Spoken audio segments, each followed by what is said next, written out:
Hi hello welcome to wild wolf TV health. ఈరోజు మనతో పాటు ఉన్నారు డాక్టర్ మౌనికా బొప్పన గారు, consultant medical oncologist red KIMS hospital Secunderabad. వారితో మనం ఈరోజు మాట్లాడదాం. హలో మ్యామ్, నమస్తే. నమస్తే అండి. ఈరోజు మేము ప్రేక్షకుల కోసం లంగ్ క్యాన్సర్ అనేది అసలు ఎలా డెవలప్ అవుతుంది, ఎలా స్ప్రెడ్ అవుతుంది, దాంట్లో రకరకాలు ఏమేమి ఉన్నాయి, ఎన్ని టైప్స్ ఉన్నాయి అని, అండ్ ఇంకొకటి ఫైనల్గా సైన్స్ అండ్ సిమ్టమ్స్ ఏమున్నాయని తెలుసుకోవాలనుకుంటున్నామండి. లంగ్ క్యాన్సర్ మనకి లంగ్ లైనింగ్ ఏదైతే ఉంటుందో లోపల అవి ఈ కార్సినోజన్స్ అంటే క్యాన్సర్కి కారణమయ్యేవి టొబాకో స్మోక్ కానీ, టొబాకో స్మోక్లో ఉండే కెమికల్స్, అలాగే వాతావరణంలో ఉండే కెమికల్స్, వీటన్నిటికీ ఎక్స్పోజ్ అయ్యి చాలా సంవత్సరాలు వాటికి ఎక్స్పోజ్ అయిన తర్వాత వాటిలో జరిగే డిఎన్ఏ డ్యామేజ్ వలన అవి కంట్రోల్ తప్పి అవసరమైన దానికంటే ఎక్కువ వృద్ధి చెందడం స్టార్ట్ అయినప్పుడు లంగ్ క్యాన్సర్ అనేది మొదలవుతుంది. ఇది మనకి ఎయిర్ పాస్ అవ్వడానికి ట్యూబ్స్ లాగా ఉంటాయి, వీటిని ఎయిర్వేస్ అంటాం. సో ఇక్కడ మనకి గొంతు దగ్గర ఉండేది ట్రేకియా, అది ఇక్కడ నుంచి విడిపోతూ ఉంటుంది పాయల్లాగా. మనకి చెట్టు వేరు ఎలాగా స్ప్లిట్ అయ్యి విడిపోతూ ఉంటుందో అలా చిన్న ట్యూబ్స్ లాగా అయ్యి ఆ ట్యూబ్స్ చివర్లో మనకి ద్రాక్ష గుత్తుల్లాగా ఆల్వియోలై అని ఉంటాయి. సో ఈ ఆల్వియోలై దగ్గరే గ్యాస్ ఎక్స్చేంజ్ అనేది జరుగుతుంది. అంటే మనం పీల్చే గాలిలోని ఆక్సిజన్ బ్లడ్కి వెళ్ళేది అక్కడే. సో లంగ్ క్యాన్సర్ అనేది ఈ ట్యూబ్స్లో ఎయిర్వేస్లో ఎక్కడైనా రావచ్చు, అలాగే ఆల్వియోలై దగ్గర కూడా రావచ్చు. సో ఈ రెండు ప్లేసెస్లో ఎక్కడైనా రావచ్చు. లంగ్ క్యాన్సర్లో ముఖ్యంగా 3 రకాలు ఉంటాయి. ఒకటి అడినోకార్సినోమా, ఇది మోస్ట్ కామన్ వెరైటీ, అంటే బాగా ఎక్కువగా చూసే వెరైటీ ఇదే. ఇంకొకటి స్క్వామస్ సెల్ కార్సినోమా, అండ్ మూడవది స్మాల్ సెల్ లంగ్ క్యాన్సర్. ఇవి 3 ప్రధాన రకాలు. ఇక మిగతావి చిన్నవి వేరేవి కూడా ఉంటాయి. న్యూరో ఎండోక్రైన్ ట్యూమర్స్ అని, కార్సినాయిడ్స్ అని, large cell neuro endocrine tumours అని, ఇలా ఇవి కొన్ని రేర్ వెరైటీస్. బట్ ఎక్కువగా మనం చూసేది adenocarcinoma, followed by squamous cell carcinoma and small cell lung cancer. ఈ మూడిట్లో చూస్తే small cell lung cancer most aggressive. అంటే దీనిలో కణాలు చాలా ఫాస్ట్గా మల్టిప్లై అయిపోతూ ఉంటాయి. సో ఇవాళ ఒక 1 సెంటీమీటర్ ఉన్న ట్యూమర్ మనకి కొన్ని రోజులు అయితే 3-4 సెంటీమీటర్స్ అయిపోవచ్చు, అంత ఫాస్ట్గా గ్రో అయిపోతుంది. అండ్ వీళ్ళు యూజువల్గా బాగా లింఫ్ నోడ్స్ ఫాస్ట్గా ఎన్లార్జ్ అయిపోవటం వలన తొందరగా ఆయాసము, అలాగే ఈ మెడ తల భాగం నుంచి రక్తం సరఫరా బ్లాక్ అయిపోతుంది లింఫ్ నోడ్స్ బాగా ఎన్లార్జ్ అయినప్పుడు చెస్ట్లో.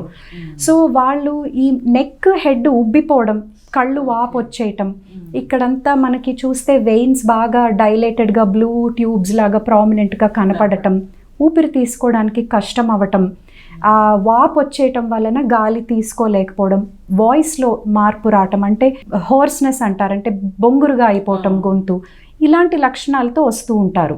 అదే మనం అడినోకార్సినోమా తీసుకుంటే ఇది మోస్ట్ కామన్ వెరైటీ అని చెప్పాను కదా. నాన్ స్మోకర్స్లో మనం చూసే మోస్ట్ కామన్ వెరైటీ కూడా అడినోకార్సినోమానే. అంటే స్మోకింగ్ చెయ్యని వాళ్ళు స్మోక్కి, అదర్ టైప్స్ ఆఫ్ స్మోక్కి ఎక్స్పోజ్ అయినప్పుడు వాళ్ళలో వచ్చేది కూడా మోస్ట్ కామన్ వెరైటీ అడినోకార్సినోమా.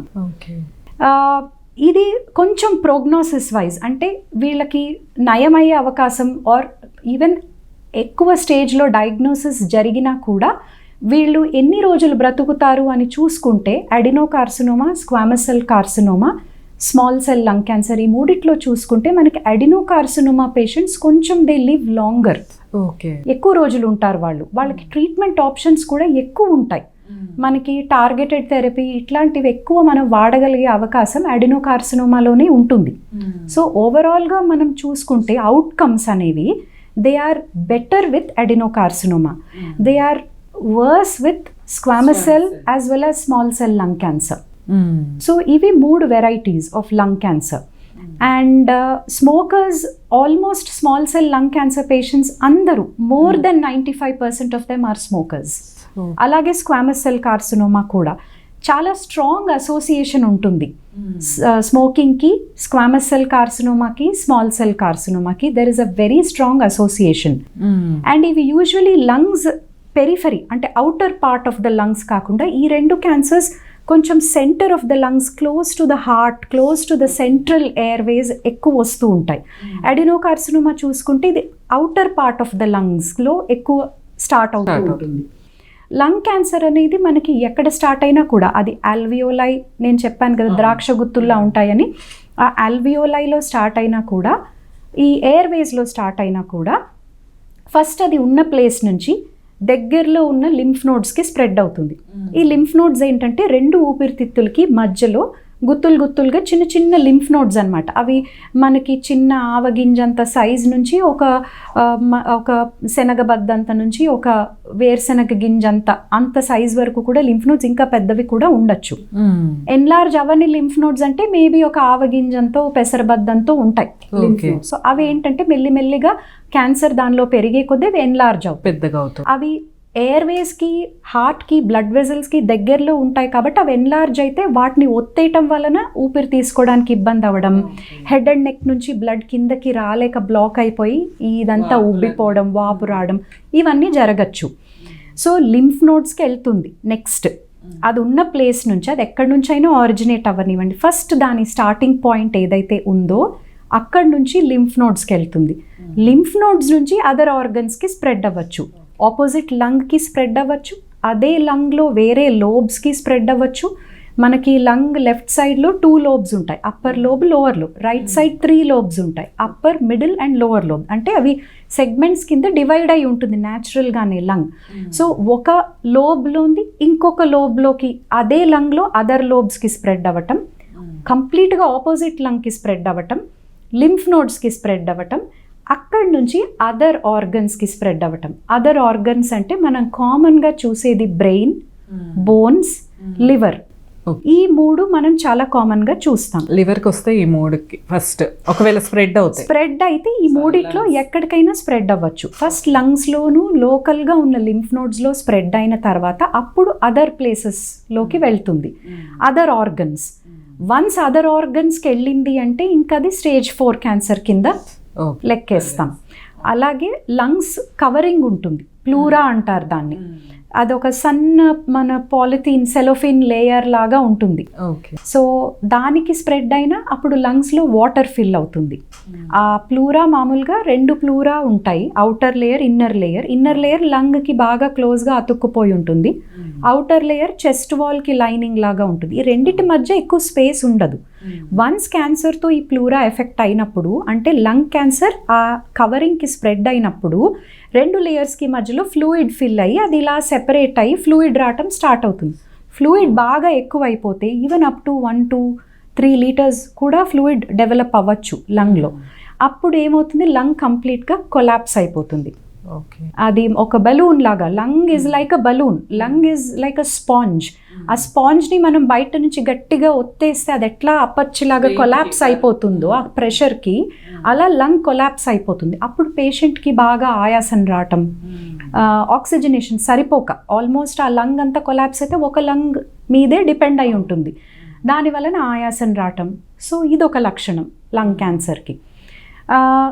అండ్ లక్షణాల్లో మనకి మోస్ట్ కామన్గా పేషెంట్స్ వచ్చే సిమ్టమ్ దగ్గు, ఆయాసం. ఈ రెండిటితోనే ఎక్కువ వస్తూ ఉంటారు పేషెంట్స్.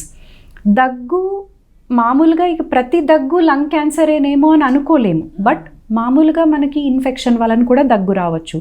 ఏదైనా లైట్గా థ్రోట్ ఇన్ఫెక్షనో, జలుబో, లంగ్స్లో ఏదైనా నిమోనియానో ఇలాంటిది ఏదైనా ఉన్నా దగ్గు రావచ్చు. కానీ యూజువల్లీ ఇవి మనం ఒక 2-3 వారాలు యాంటీబయాటిక్స్ అవి ట్రీట్మెంట్ తీసుకుంటే తగ్గిపోవాలి. 3 వారాలు దాటాక కూడా దగ్గు తగ్గట్లేదు అంటే వెంటనే మనం చూపించుకోవాలి డాక్టర్ దగ్గరికి వెళ్ళి. ఎస్పెషల్లీ స్మోకింగ్ అలవాటు ఉన్న వాళ్ళు, ఇలా బాగా పొల్యూషన్కి ఎక్కువ ఎక్స్పోజ్ అయ్యేవారంటే అవుట్డోర్స్ జాబ్స్ చేసేవాళ్ళు, వీళ్ళు ఎక్కువ రిస్క్లో ఉంటారు కాబట్టి వీళ్ళు అసలు అశ్రద్ధ చేయకూడదు. 3 వారాలకి మించి దగ్గు ఉండడము, దగ్గినప్పుడు కళ్ళిలో రక్తం పడటము, ఆయాసం రావటము, ఛాతీలో నొప్పిగా ఉండడం, అలాగే ఎక్కడెక్కడికి క్యాన్సర్ స్ప్రెడ్ అయిందన్న దాన్ని బట్టి కొన్ని సిమ్టమ్స్ వస్తాయి. అంటే నేను ఇందాక చెప్పినట్టు లంగ్స్ మధ్యలో ఉన్న లింఫ్ నోడ్స్ ఎన్లార్జ్ అయ్యి బ్లడ్ వెజల్స్ని ఒత్తేయటం వలన మెడ, తల వాపు రావటము, ఊపిరి తీసుకోవడానికి కష్టం అవటం, గొంతు మారడం, బొంగురు పోవడం ఇలాంటివి. అలాగే బోన్స్కి స్ప్రెడ్ అయిందనుకోండి, బోన్స్లో పెయిన్ వస్తుంది, ఎముకల్లో బాగా నొప్పులుగా ఉండడము, తర్వాత ఒక్కొక్కసారి నెక్లో లింఫ్ నోడ్స్కి కూడా లంగ్ క్యాన్సర్ స్ప్రెడ్ అవ్వచ్చు. అప్పుడు మనం ఇట్లా చూసుకుంటే మనకి గడ్డల్లాగా తగులుతాయి, అలా ఉన్నా కూడా అశ్రద్ధ చేయకూడదు. లివర్కి స్ప్రెడ్ అయింది అనుకోండి, రైట్ సైడ్ పై పొట్టలో బరువు ఎక్కినట్టు అనిపించడం, నొప్పి రావడం, ఆకలి తగ్గిపోవడం, కళ్ళు పచ్చబడి కామెర్లలాగా కనిపించడం, ఇవి బాగా అడ్వాన్స్డ్ స్టేజ్లో జరగచ్చు. బ్రెయిన్కి స్ప్రెడ్ అయితే తలనొప్పి రావడం, వామిటింగ్స్ అయిపోవటం, ఎక్కువ తలనొప్పి, పొద్దున్నే లేవంగానే విపరీతంగా తలనొప్పి ఉండడం, వాంతులు అయిపోవటం, చూపు కూడా కొంచెం మందగిచ్చినట్టు, ఈదర్ బ్లర్డ్గా మసకగా కనపడటం, లేకపోతే డబల్ విజన్ కనిపించడం, ఇలాంటివి కూడా. ఈవెన్ బాగా పెద్ద పెద్ద ట్యూమర్స్ కనుక బ్రెయిన్లో ఉంటే అప్పుడు ఒక సైడ్ కాలు చేయి పడిపోవడం, పెరాలసిస్ లాగా ఇలా కూడా జరగచ్చు. సో క్యాన్సర్ ఏ అవయవాల్లోకి స్ప్రెడ్ అయింది అన్న దాన్ని బట్టి ఆ అవయవాల రిలేటెడ్ సిమ్టమ్స్ రావచ్చు. కానీ ఇదంతా స్ప్రెడ్ అవ్వక ముందే యూజువల్గా ఫస్ట్ వచ్చేది దగ్గు, కళ్ళలో రక్తం పడడం, ఆయాసంగా ఉండడం, ఇవి మేము మోస్ట్ కామన్గా వినే కంప్లైంట్స్ లంగ్ క్యాన్సర్ పేషెంట్స్లో. చాలా దురదృష్టవశాత్తు ఇవి ఈ స్టేజ్కి వచ్చేసరికి మోస్ట్ ఆఫ్ దెమ్ అడ్వాన్స్డ్ స్టేజ్లోనే వస్తారు మా దగ్గరికి. 80%కి పైగా పేషెంట్స్ ఎర్లీ స్టేజ్లో మనం సర్జరీ చేసో రేడియేషన్ ఇచ్చో కంప్లీట్గా క్యూర్ చేసుకునే స్టేజ్లో అయితే రారు. ఈదర్ చాలా మంత్స్ టుగెదర్ సిమ్టమ్స్ని అశ్రద్ధ చేయటం వలన కానీ, కాఫ్ అనగానే నెగ్లెక్ట్ చేస్తారు, తగ్గుతుందిలే అని అనుకుంటారు, అది సహజం. బట్ లంగ్ క్యాన్సర్ అవ్వచ్చు అనేది యూజువలీ ఎవరికి సడన్గా మైండ్లోకి రాదు. కానీ మేబీ ఇప్పుడు మనం మేలుకున్నది మైండ్లో పెట్టుకోవాల్సిన అవసరం వచ్చిందేమో. ఎందుకంటే 32-34 ఇయర్స్ అమ్మాయిలు with lung cancer advanced stage కూడా చూస్తున్నాం మేము డైలీ ప్రాక్టీస్లో. సో కాఫ్ అనేది మనం అంత ఈజీగా తీసుకోవాల్సిన విషయం కాదు, ఎస్పెషలీ 3 వారాలకి పైగా ఉంటే. 1-2 వీక్స్లో తగ్గిపోతే విత్ యాంటీబయాటిక్స్ అది ఇన్ఫెక్షనే. బట్ అలా కాకుండా వస్తూనే ఉంది అండ్ అదర్ అసోసియేటెడ్ సిమ్టమ్స్ ఉన్నాయి అంటే వెంటనే అలర్ట్ అవ్వాలి. ఇక ఆకలి తగ్గడం, బరువు తగ్గడం అనేది ఇది చాలా అడ్వాన్స్డ్ స్టేజెస్లోకి వెళ్ళాక కానీ ఉండదు. ఒక్కొక్కసారి లక్కీగా లంగ్ క్యాన్సర్ ఏ సిమ్టమ్ లేనప్పుడు బయటపడుతుంది, వేరే దేనికోసమో స్కాన్ చేయించితే అప్పుడు గడ్డ కనిపిస్తుంది. ఇది కోవిడ్ టైంలో ఎక్కువ చూసాం మేము, బికాస్ చాలా మందికి హెచ్ఆర్సిటీ టెస్ట్ చేసేవారు కదా. సో ఆ టైంలో కొంతమందికి లంగ్ క్యాన్సర్ డయాగ్నోజ్ అయింది. అంటే ఆ సిటీలో గడ్డ కనిపించడం, అక్కడ నుంచి మేము బయోప్సీ అవి చేసి లక్కీగా వాళ్ళందరికీ ఎర్లీ స్టేజ్లో బయటపడింది వాళ్ళకి. సో ఇట్లా మనకి ఏంటంటే సిమ్టమ్స్ ఎంత చిన్నగా ఉంది గడ్డ, ఎంత పెద్దగా ఉంది, ఎక్కడెక్కడికి స్ప్రెడ్ అయింది అన్న దాన్ని బట్టి మనకి సిమ్టమ్స్ మారిపోతూ ఉంటాయి. ఏ సిమ్టమ్స్ లేని దశలో మనం కనిపెట్టాలంటే స్క్రీనింగ్ చేయాలి, అంటే రెగ్యులర్గా స్కాన్స్ చేయాలి. బట్ అది బ్రెస్ట్ క్యాన్సర్కి చేసినట్టు, సర్వైకల్ క్యాన్సర్కి చేసినట్టు స్క్రీనింగ్ అనేది అందరికీ ఇప్పుడు లంగ్ క్యాన్సర్కి it is still not in practice, only high risk ఇండివిజువల్స్లోనే చేస్తున్నాం.